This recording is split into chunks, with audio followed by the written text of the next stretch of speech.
mostrou ao seu povo o poder das suas obras, dando-lhe herança das nações. As obras das mãos são verdade e é juízo, fiéis todos os seus mandamentos.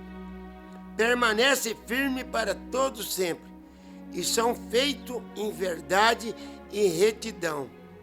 Redenção ele enviou ao seu povo e ordenou o seu conserto para sempre. Santo e é tremendo é o seu nome. O temor do Senhor é o princípio da sabedoria, e bom entendimento tem os que te obedecem, e o seu louvor é para sempre. Eu citei o Salmo 111, do verso 6 ao 10. Que Deus abençoe a todos.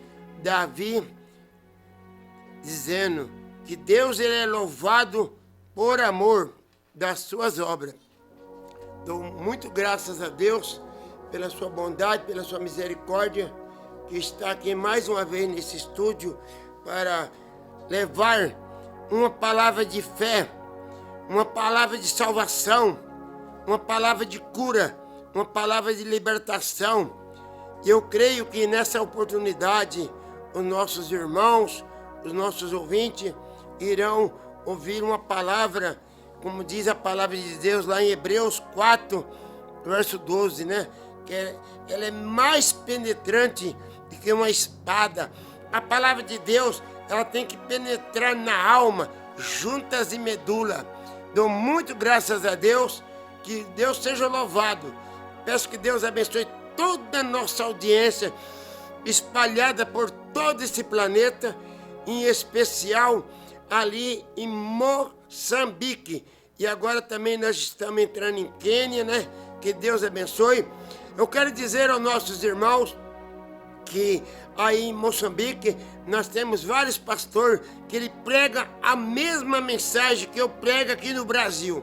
Então, se você quiser saber alguma coisa acerca dessa mensagem, é só você ligar no celular do pastor Raul João, que é o 258-84-762-9029, aí na cidade de Beira. Que Deus abençoe a todos. Quero dizer que o programa Despertar com Jesus, ele não é de igreja nenhuma, não é de nenhuma denominação. Ele é da mensagem precursora da segunda vinda do Senhor e Salvador Jesus Cristo, porque ele prometeu um profeta para a era de Laodiceia, a última era de Laodiceia, a última era. Nós sabemos que é uma era curta, ela já está se findando, logo dar-se ao arrebatamento, e o mundo entrará em tribulação, conforme está lá no livro de Apocalipse, capítulo 6. Mas que Deus abençoe a todos. Para mim é um grande prazer ter todos os nossos irmãos aí em Moçambique na audiência, né? Eu quero dizer que hoje nós vamos falar um pouquinho sobre no livro de São João, capítulo 15, verso do 1 ao 3. Mas antes disso, nós vamos ouvir uma faixa musical muito maravilhosa, que é com a Mara Lima, a Rosa Vermelha. Coisa maravilhosa é o que Deus está fazendo no nosso meio. Deus está salvando, Deus está libertando, Deus está fazendo coisas maravilhosas. Então, os nossos irmãos, aqueles que desejarem acompanhar, aqui está. Olhando este mundo, ele viu grande multidão andando sozinha, sem nada na mão. Sua vida foi rosa vermelha, gravada na cruz. Quem passou por ele sentiu compaixão. Murchando, sangrando, esvaindo em dor, perdendo a cor, sem respiração.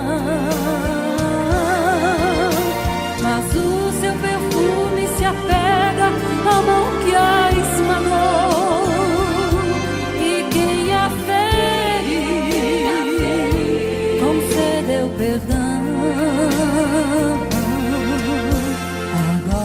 seu sangue vertendo, caindo no chão.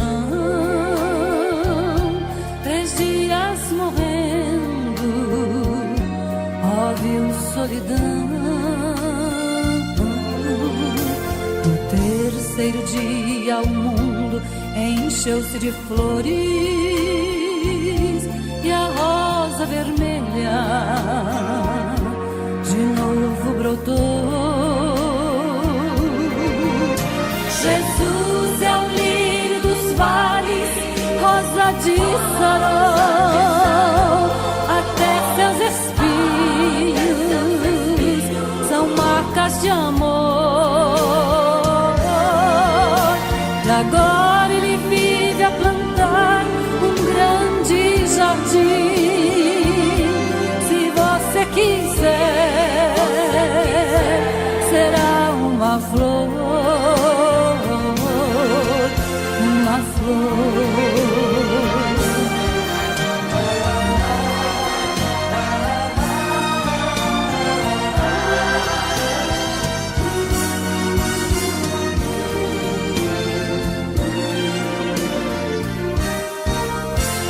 Agora seu sangue vertendo, caindo no chão.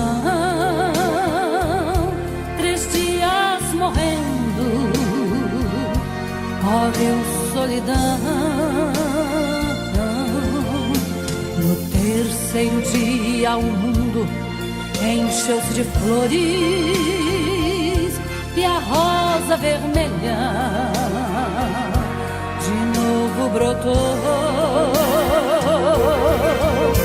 Jesus é o lírio dos vales, rosa de Sarão. Até seus espinhos são marcas de amor. E agora ele vive a plantar um grande jardim. Se você quiser, será uma flor, uma flor, uma flor.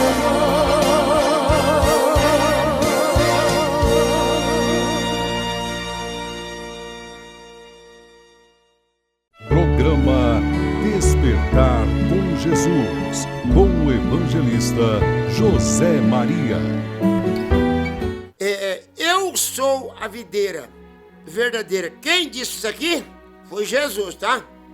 E o meu pai, ele é o lavrador. Toda a vara que não dá fruto, tira e limpa. E toda aquela que dá fruto, para que dê mais fruto. Vós já estáis limpo pela palavra, já as que tenho falado, está em mim e eu em vós, como a vara de si mesmo, não pode dar fruto, se não estiver ligado na videira. Assim, também vós, se não estiverdes em mim, eu sou a videira, vós sois as varas. Quem está em mim e eu nele, dá muitos frutos, porque sem mim nada podeis fazer. Se alguém não estiver em mim, será lançado fora, como a vara secará, e colhe e lança no fogo, e arde. Se vós estiverdes em mim, e as minhas palavras estiverdes em vós, pedirei tudo o que quiserdes, e vos será feito. Nisto é glorificado meu Pai, que dei muito fruto, e assim serei os meus discípulos. Como o Pai me amou, também eu vos amei a vós. Permanecei no meu amor. Se guardardes os meus mandamentos, permanecei no meu amor. E do mesmo modo, se eu tenho guardado os mandamentos de meu Pai e permaneço no seu amor, eu tenho vos dito isso, que a minha alegria permaneça em vós e a vossa alegria seja completa. O meu mandamento é este: ameis uns aos outros, assim como eu também vos amei. Ninguém tem maior amor do que este, dar a alguém a sua vida pelos seus amigos. Santíssimo Pai Celestial, aqui está a tua bendita palavra, uma espada de 2 gumes, ó Pai, e é o maná, aquele maná que desceu lá no deserto, nos dias do profeta Moisés, é essa palavra aqui hoje. Eu peço a tua graça, a tua misericórdia, tome esse indigno servo do Senhor nas tuas mãos, que eu possa ser abençoado, que a audiência também venha a ser muito abençoada, em nome de Jesus Cristo. Amém. Eu quero, nessa oportunidade, falar um pouquinho sobre... Jesus estava dizendo, se eu estiver em vós, e vós estiver em mim, agora, hoje, você pode ir em tudo que tem igreja, desse país ou de outro país. Você vai encontrar muita gente, o mundo inteiro dizendo, Deus está em mim.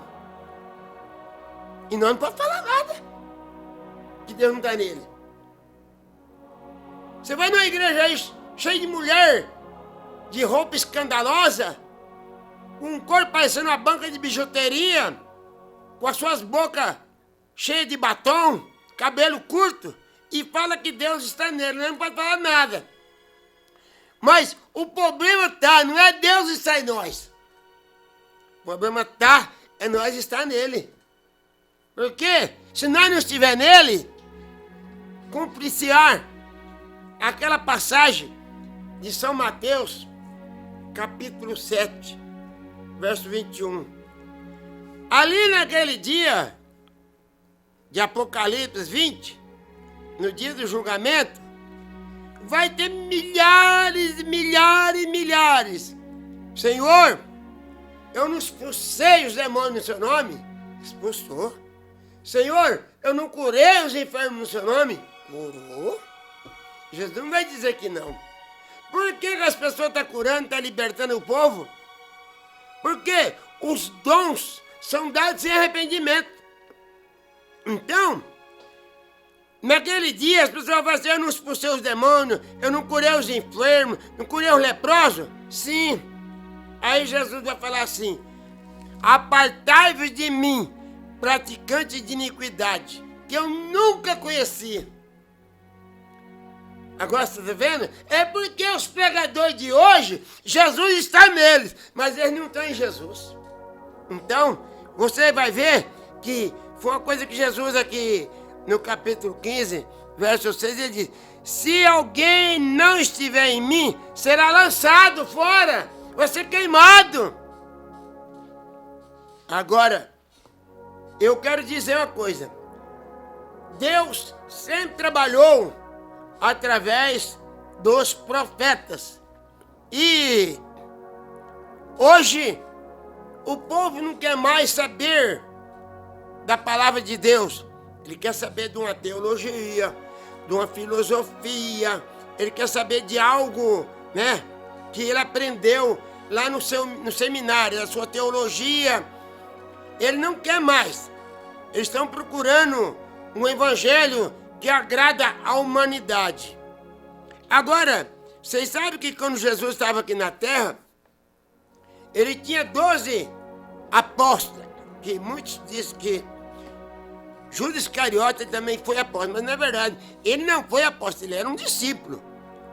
Porque os apóstolos mesmo foi depois de capítulo 1, lá do livro de Atos, quando Jesus mandou os discípulos, falou assim, vocês vão lá para Jerusalém, ficam lá, que vocês vão receber um poder do alto. E esse poder do alto, o Judas Iscariote não recebeu. E o Judas Iscariote tinha poder para curar os enfermos. Então você veja bem, Jesus estava em Judas Iscariote também. Mas só que Judas Iscariote não estava em Jesus.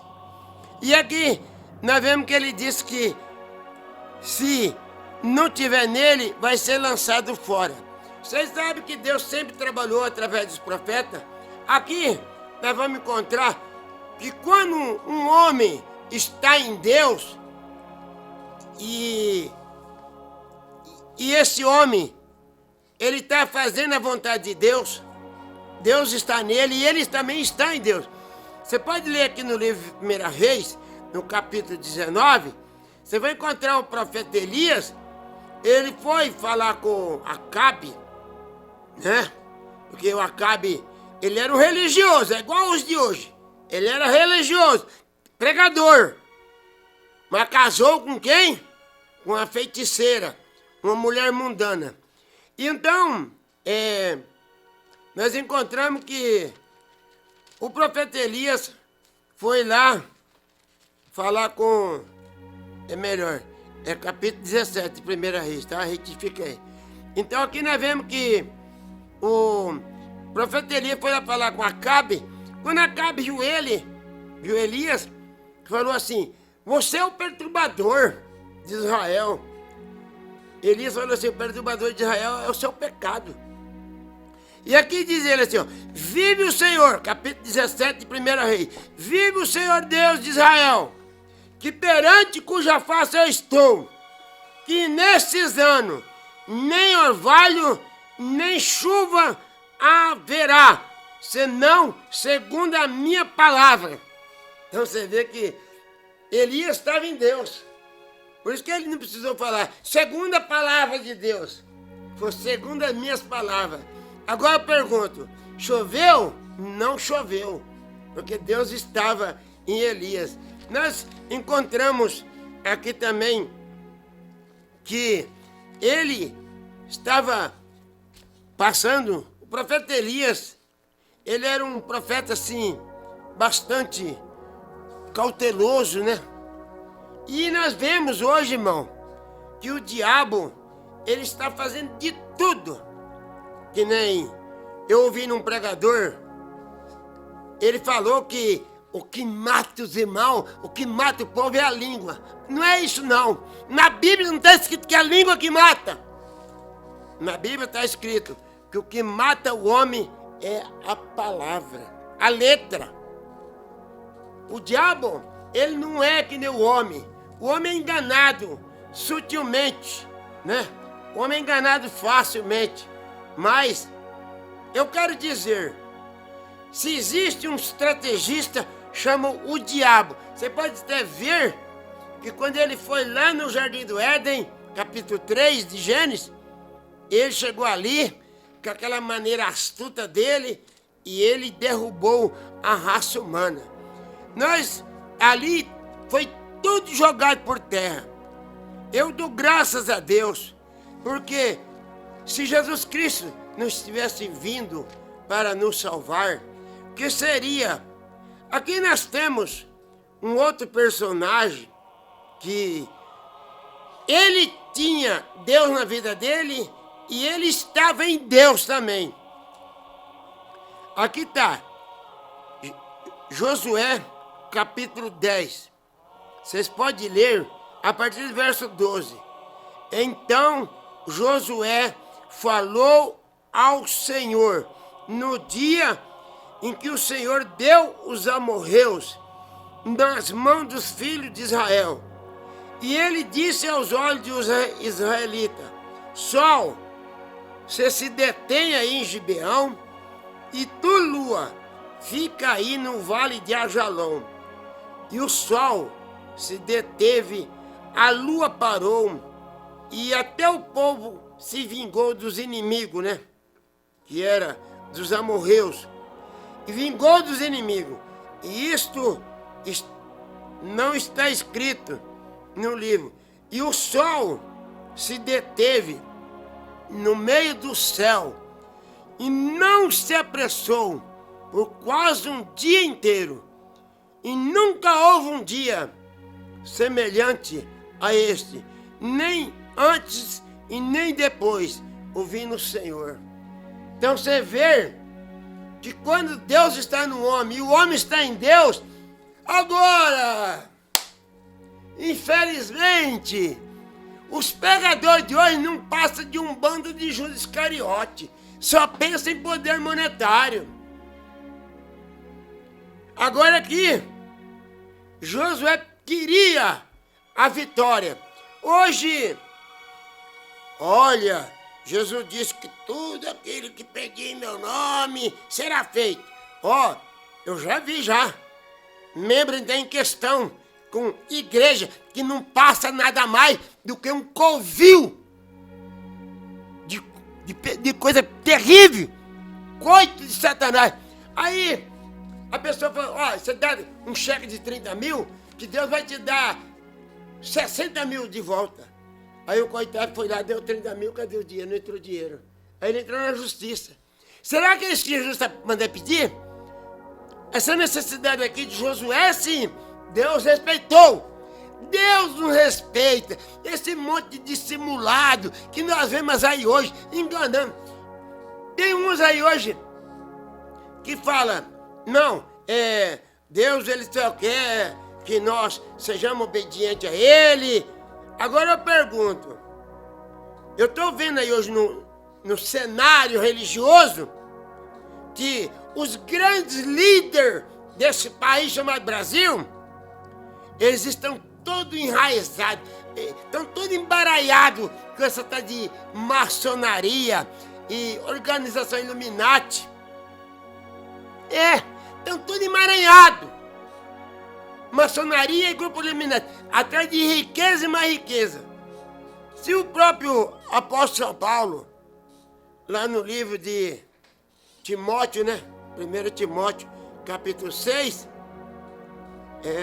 Timóteo, capítulo 6, fala, Timóteo, você admoeste esses homens, porque senão eles vão se estribar no dinheiro. E pode ver, eu vejo pastores hoje, muito ricos, a vida espiritual dele está mais do que aquela geleira lá da Antártida, está pior. E você vê que Jesus Cristo, ele quer morar no povo, mas não da maneira que o povo quer. Andando aí roubando, mentindo, falando mal dos outros.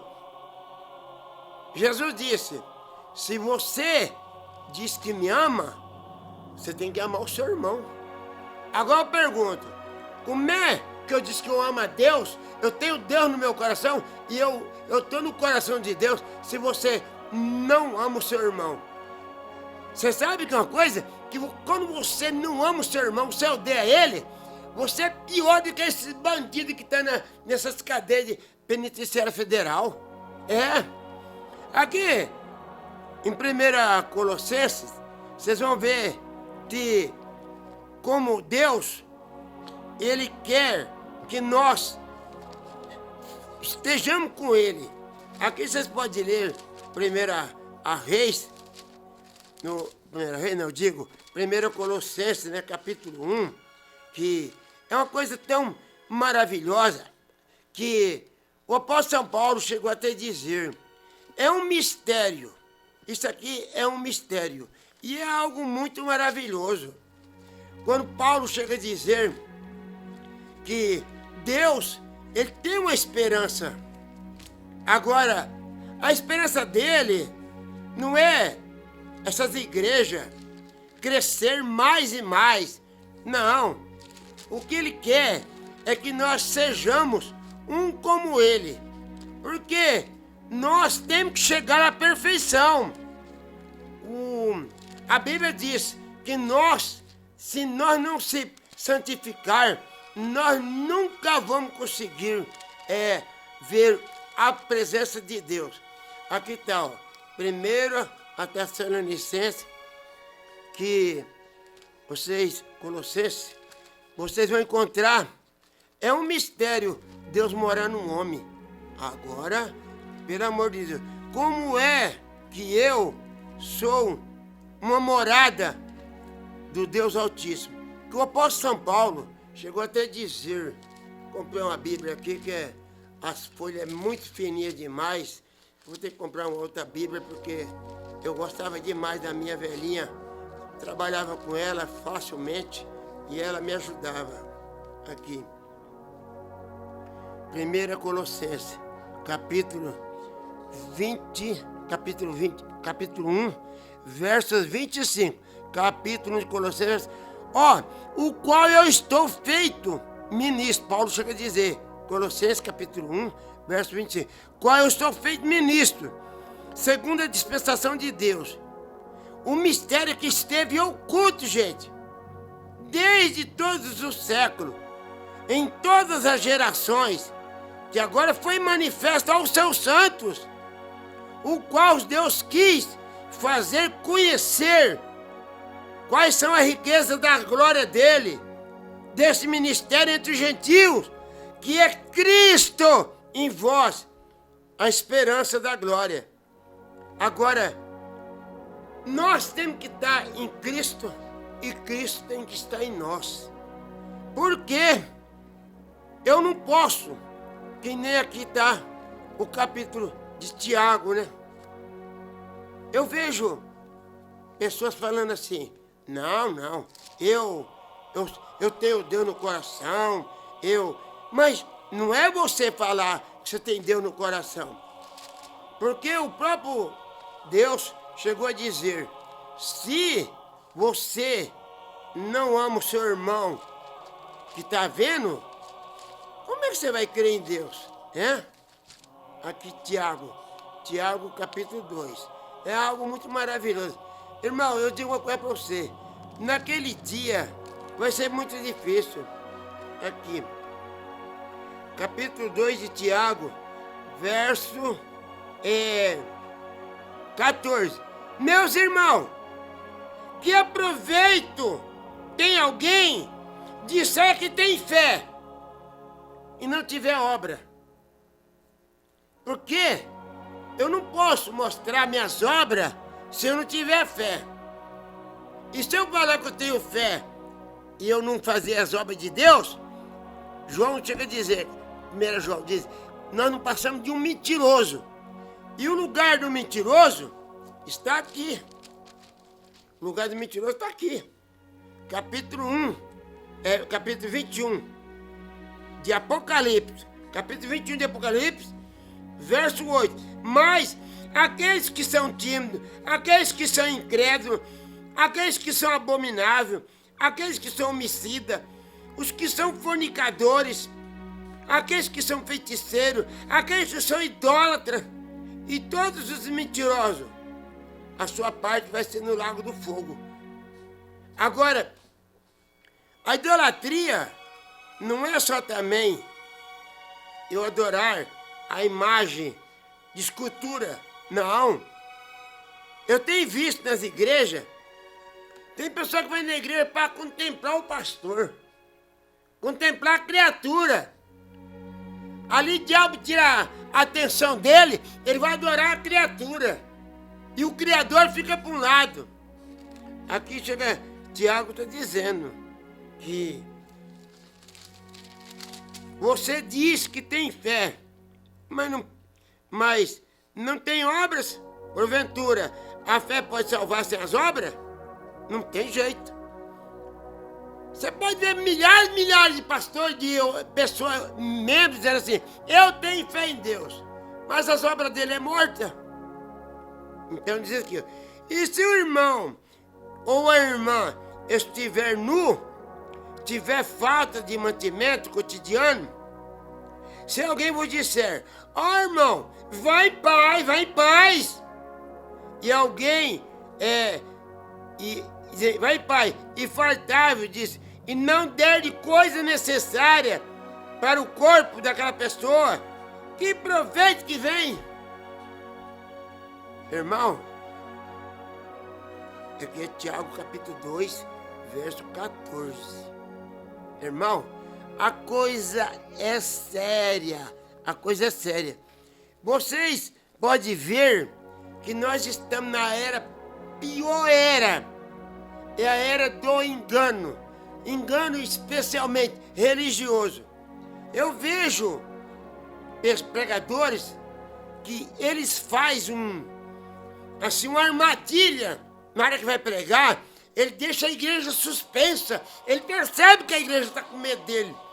Hoje os membros ficam com medo dos pastores. Esse não é pastor de ovelha. Como é que eu vejo um pastor dizer assim, ó irmão, a obrigação de vocês é ir atrás de ovelha? Eu pergunto, quando Davi estava lá cuidando das ovelhas do seu pai, quando o leão arrancou uma ovelha lá, o urso veio e arrancou outra ovelha, será que Davi falou, não, os meus irmãos estão lá em casa, folgados, dá licença, eles também têm obrigação. Foi isso que Davi falou? E Davi era pastor, até a Bíblia diz que ele era um homem segundo o coração de Deus. Muitos falam do fracasso de Davi, mas nem o fracasso dele está registrado em Hebreus 11. Eu não tenho registro dos fracassos de Davi, não. Davi mesmo foi atrás e arrancou a ovelha da boca do urso, da boca do leão. Ele não ficou esperando os irmãos dele, não. E hoje eu vejo o pastor falando, não, a obrigação é... Agora eu pergunto, o pastor ele tem um cajado. Agora, o membro também tem cajado? Então, pastor, se você ouvir essa mensagem, por favor, tá? Divide o dízimo e as ofertas com os membros, Aonde está escrito na Bíblia isso? Agora, se você já perdeu a unção, se você está simplesmente ocupando, é hora de você parar. Porque eu estava ali ainda agorinha, e eu olhando uma coisa tão interessante, e o natural traz para o espiritual. Quando acontece afundar alguma barca, né, nos rios aí, no mar, aí vão falar assim, também estava com excesso de peso. Era para 10 pessoas, estava lá com 20 pessoas, estava com excesso de peso. Agora, eu estava olhando, Deus mandou Noé. Noé estava com Deus, Deus estava com Noé. Noé, ele tinha certeza que o que Deus mandou ele fazer, ele estava fazendo certo. Aí eu estava olhando lá, entrando um casal de macho, fêmea, aí estava entrando lá um elefante e uma elefanta. Aí eu pergunto, encheu aquela arca lá, será que não estava com excesso de peso? Ai, meu Deus do céu, eu estava falando, como é que Deus é tão perfeito? Deus é muito perfeito demais. Eu dou graças a Deus, porque o que Ele falou e vai acontecer, Ele foi preparar um lugar lá na glória, lá na mansão celestial. Aqui hoje a gente vê teólogos falando assim, mas tem tanta coisa que não dá para acreditar. Como é que as pessoas falam que Jesus Cristo vai tirar um povo da terra aqui? Não vai precisar de nem uma nave, não vai precisar nem de um avião, nem de nada. Simplesmente você espera que um dia desse, aí, quem sabe de madrugada, vai desaparecer. Não é desaparecer um que tem milhões e milhões na conta, não. Não que tem casa em condomínio. Talvez um coitadinho que mora lá numa favela lá, mas todos os dias Deus está nele e ele também está em Deus. Que Jesus Cristo não vem buscar ninguém que não estiver nele. Você viu aqui que ele mesmo falou no capítulo 15 de São João. A vara que não estiver em mim será cortada, vai ser lançada fora. Às vezes a obra de Deus não está sendo melhor ainda, porque o próprio Jesus disse, tira essas varas que não produzem nada, porque para as outras produzir. Agora vocês sabem que, vamos supor, você pega lá uma vara de uma videira lá, aí você corta ela e põe para o canto. Você acha que ela vai dar fruto? Não vai, porque ela precisa da seiva. Ela precisa da seiva para alimentar, para poder ela produzir fruto. E assim é esses homens hoje, esses pregadores hoje, eles estão alimentando da seiva da palavra de Deus, mas não estão produzindo. E Jesus Cristo vai cortar essas varas para jogar no lago do fogo. É melhor cada um atentar com mais diligência, como diz a palavra de Deus, né? Para as coisas que já temos ouvido já. Porque Deus, uma hora dessa, vai fechar a porta da graça. quem fechou a porta da arca não foi Noé. Noé não puxou a porta para dentro, não. Foi Deus que foi lá, com as mãos fortes, fechou a arca. E um dia desse, o Espírito Santo, nós temos aprendido que um certo homem que tinha uma oficina muito grande, uma siderúrgica, e ali, cortava de tarde, tava aquele monte de fagulho de ferro lá, e ele não ia catar um por um. Então o que fazia? Ele passava um imã grande assim, e aquele imã ia catando tudo aquelas fagulhas de ferro. Aí uma pessoa que estava lá perto falou assim: ô senhor, o senhor é inteligente, né? Facilitou, né? Catou tudo. Mas por que aquela lá não foi? Porque é lata. E aquilo lá também, porque é pau, é madeira. E crente lata, crente madeira não vai subir. Você tem que ter a natureza de Cristo em você, senão você não vai para lá. Então, aí eu fico pensando, como o Enoque. Você sabe que o Enoque andou com Deus 300 anos. E ele, um dia, falou para a sua família: fica aí que eu vou ali atrás.